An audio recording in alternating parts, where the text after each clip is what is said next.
Hello, and thank you for joining me on the Waters and Stanton video channel. This is for newcomers to ham radio that possibly working on a budget.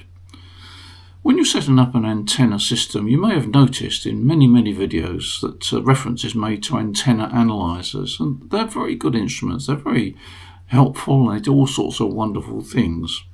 But you may think, well, wait a minute, I really can't afford this. Well, what I'm going to do is to show you how you can use your VSWR meter to basically set up your antenna.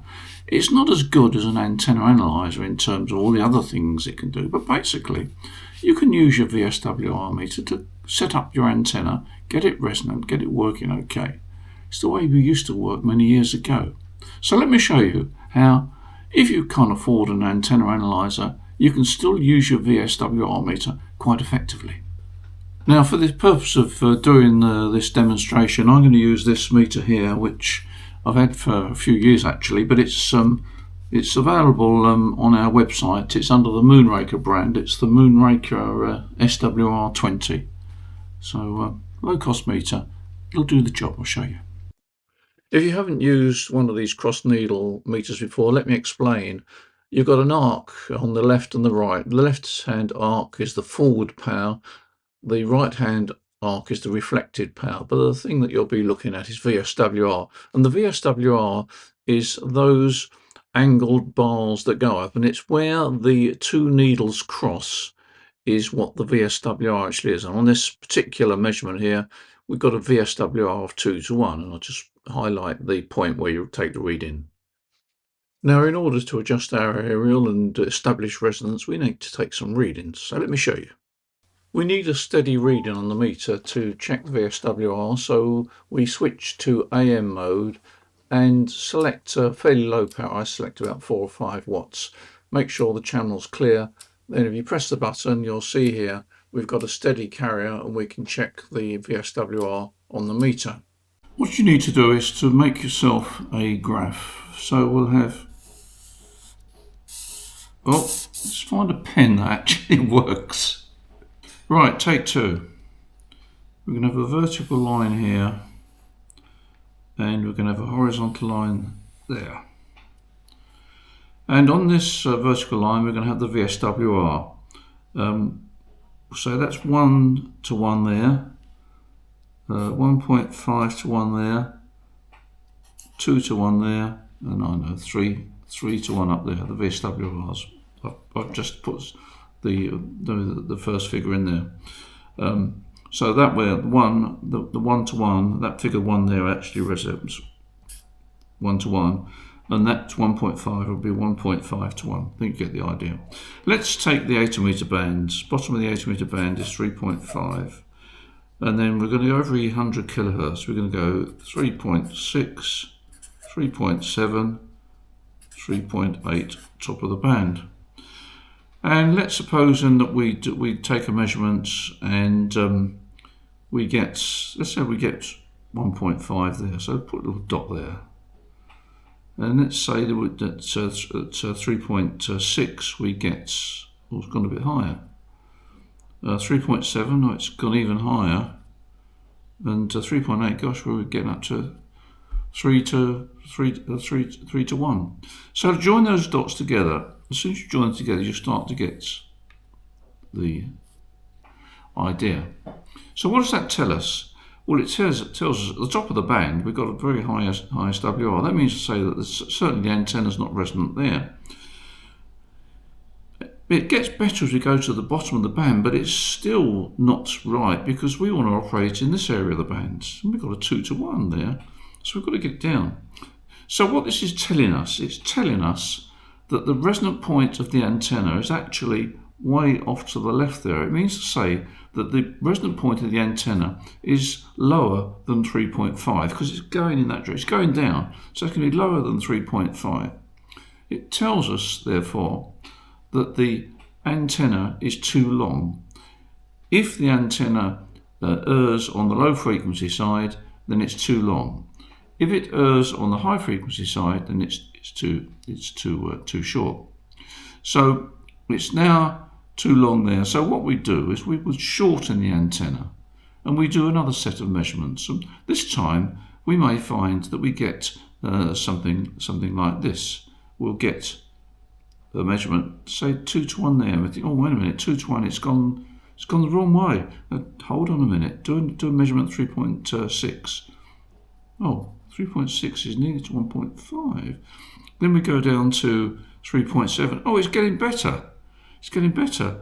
And 3.8, it bottoms off there. So if we join those dots together, what have we got? We've now found actually the antenna is basically resonant near the top of the band. What we've done is we've actually made it a bit too short. So there's a lesson there that do it bit by bit. But you can see the idea. We start off with an antenna where it indicates that the resonance is outside to the left there. It's lower in frequency, probably about 3.4 megahertz. If we chop too much off, we then raise the frequency and we've moved the resonant point from there down to around about there. So a lesson on trying to making sure that we don't cut too much off the antenna. Let's do another example of our graph here again. And 1 to 1, 1.5 to 1, 2 to 1, 3 to 1, 3.5, 3.6, 3.7, 3.8. Now, we get a bit of a mystery because we measure the VSWR at these various points and we get something like that.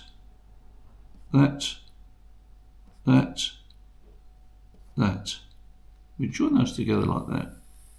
And it tells us absolutely nothing. We've got a high VSWR. We can't tell where the resonance is certainly not there. The answer is that probably there's a problem. The antenna length is way off, which it shouldn't be if you've measured it correctly, but it could be way off if you've made a mistake. So always measure twice before you cut. It could be that you've got a problem on one of your connectors, it's not making a good connection, but that really is an alert and it tells us that either the antenna is far too long or far too short, or you've got a mechanical problem on the antenna, you've got to sort it out.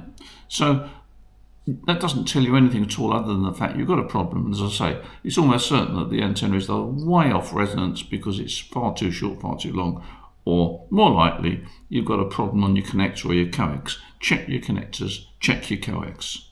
Now, a word of caution, you can only use this method if you're using a dipole that's got a definite resonance. Now, in other words, it's an 80 metre dipole or 40 metre dipole or 20 metre dipole. It also works okay if you've got an end-fed half wave where you expect definite resonances. It doesn't work if you're using something like a random wire, because you will find that with random wire antennas you can never get the VSWR right the way down, generally speaking. So we're just talking about antennas that are naturally resonant, like a half-wave dipole, like an end-fed half-wave, which is resonant on its fundamental and its harmonics. And of course, you can apply it to sort of a VHF dipole and so forth. 5RVs, you can use it on a 5RV, but do remember that when you adjust the antenna resonance on a particular band, it will affect other bands. But basically make sure that you are actually measuring an antenna which you expect to have a definite lowish VSWR. The other thing is that when you are measuring the VSWR, it's a good idea to have a line isolator, and this is what I use. This is 240 43 mix. 240 I think is the diameter, and 43 is the actual mix.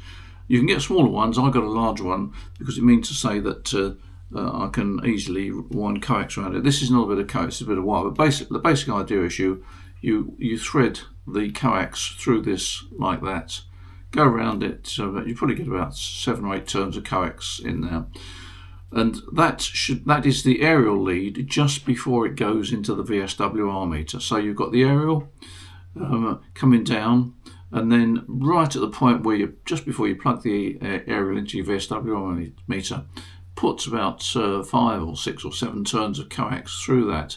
The reason you should do that, it doesn't actually affect the performance of the aerial, really, it can do. But more to the point is you can get errors in VSWR measurements because of what we call the common mode currents flowing down the out of the coax. And I've done a video on that somewhere else, but you don't need to worry about that. Basically, it's a good idea to have a line isolator. You'll tend to get more accurate VSWR readings, so bear that in mind. Of course, one other antenna that it does work well with is mobile antennas, mobile HF whips. It's a great way of making the adjustment. Bear in mind, of course, that mobile whip is quite narrow. The VSWR, or the resonant point, is going to be quite narrow.